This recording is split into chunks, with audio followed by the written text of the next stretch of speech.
nakakakilabot na kwento ng San Juanico Bridge na pinaniniwalaang nabuo sa pamamagitan ng pag-alay ng dugo ng mga bata sa pundasyon nito.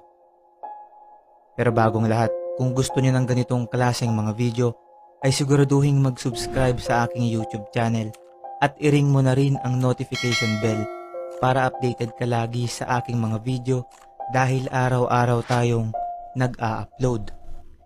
Simulan na natin ang ating kwento.